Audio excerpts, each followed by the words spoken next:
first time I heard some of my military friends, military relatives, genuinely worried about a Hezbollah massive strike on the center of Tel Aviv, on the center of Haifa, on the heavily populated areas of Israel. The threat of a Hezbollah attack launching thousands of rockets simultaneously, which Hamas proved on October the 7th when they launched 5,000 rockets simultaneously and overwhelmed portions of the Iron Dome. What if Hezbollah were to fire 25,000 or 30 or 40,000? How many thousands of dead would we have in the populated central portion of Israel? For the first time in my life, I heard grave, grave worry about that possibility. That's different from what we had in June of 1967. It's different from what we had in October of 1973 because the very heart of Israel's civilian population is under threat. People are quite worried about that, Daphne. Basch-Harod brought Khomeini to Iran. Stupid American policy. Please talk about it. You guys think whatever happened in the Middle East, we have to blame you. Excuse me, sir. Could I continue with the questions? I really appreciate your patience. Thank you. My next question is, obviously, this is very emotional for so many people around the world. But through it all, everything that we've seen on television, on media, something horrific has been growing, which is anti-Semitism, and actually increased racism as well. My question is to you, Roz. You've been working with all the universities, trying to educate people and students and professors against any kind of racism and any kind of discrimination and anti-Semitism. Please explain, what is this, what is happening here?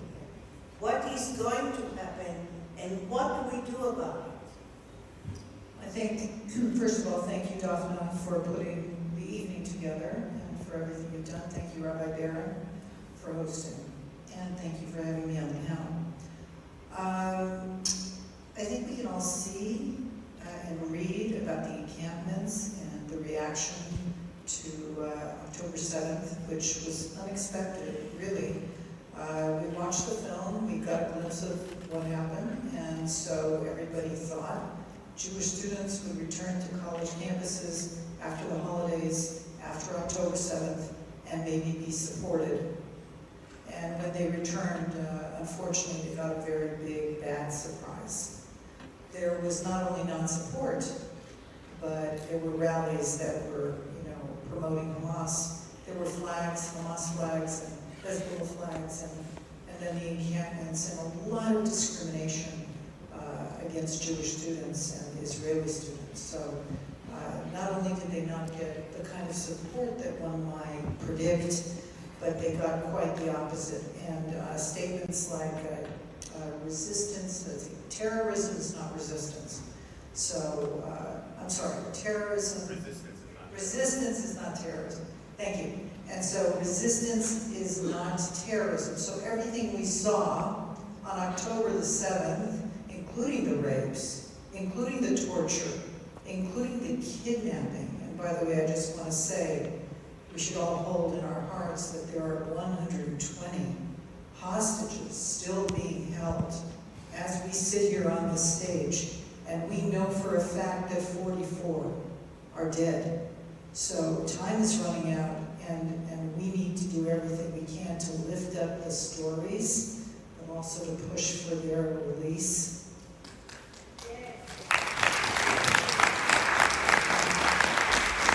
The question I think you're asking is, how could the opposite have happened?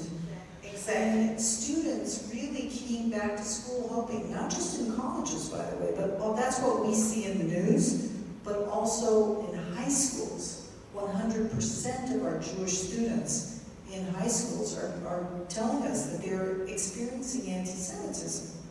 So it's really big, it's really bold, and I'm a daughter of 2 Holocaust survivors. I think this is a flashpoint. I think there's a lot of ignorance out there. It's why we do the work we do at Stand With Us. We have to educate people like the film has done tonight. Hopefully people learn something new and will take it back with them. Education is a road to peace. We have to promote that because without it, the ignorant people who have no information are very susceptible. They're very vulnerable to lies and misinformation. And so we have students that are running this whole anti-Semitic push, and then we have all the other students who are following along because they don't have information. So we need to continue to promote good, solid facts out there.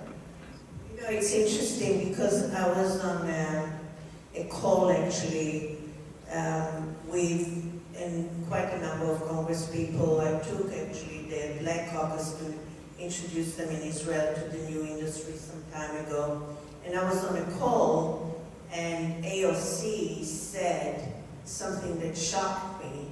She actually said that it's time for the Palestinians to have their country back. And she meant Israel. And I said to her, why do you think that that's so? And she said, well, it says so everywhere in history books and everything. So I said to her, how many times do you think Jerusalem is mentioned in the Quran? And she said many times. I said, not once. How many times Jerusalem is mentioned in the Old Testament and the New Testament? It's almost every second page. But it shocked me, the level of ignorance within our own leaders. And I'm not talking about politics. I'm just talking about the need for education. Right, and I want to just end with one very, very important thing, and that is this is a moment in time when we hear our students asking for help. We hear them, and shame on the universities for not following their own rules on their campuses. Shame on them. And we need to push them to do so, but we need to also stand by the sides of our students. This is a moment when we need to help them feel their pride and help them express themselves and let them know that they're not alone. Thank you for that. You know, which brings me to you, Zinab. You know, you have really created quite a following of Muslim young communities. And you've been speaking against anti-Semitism and really speaking about October 7th and writing about it. And I read your Wall Street Journal piece. And I was very touched. And I wanted to know, you're Muslim, what did it all mean to you? And why have you decided to take such a stand against anti-Semitism? Thank you, Daphne. To answer this question, I'll kind of start with why I started Mala. Our works predated October 7th. And I will say that since 9/11, Muslim American voices such as myself have been bullied into silence. And I call this coerced cohesion. If we dare to speak out against extremism, against anti-Semitism, against violence in our own communities, if we dare to do that, we are called traitors, bigots, Islamophobes. The word Zionist is spit at us as if it's some sort of slur. Either that or our voices become tokenized. The left and the Islamists have had a monopoly on Muslim American representation since 9/11. And the core problem remains because the majority of mainstream Muslim American organizations are Islamists. And I started Mala because Muslim Americans deserve better. Now, post-October 7th, the masks came off, and I think we can all agree that universally the line of empathy and humanity changed. What I found to be so deeply disturbing was that simply sharing empathy or reaching out to support our Jewish American brothers and sisters, somehow that translated into supporting and signaling a signal of support for bombing Gaza. How many of us have heard this? I'm not against Jews, I'm not anti-Semitic, I'm against Zionism, I'm anti-Zionist. That has become the reason why Cheryl made this film. This is why the denial happens.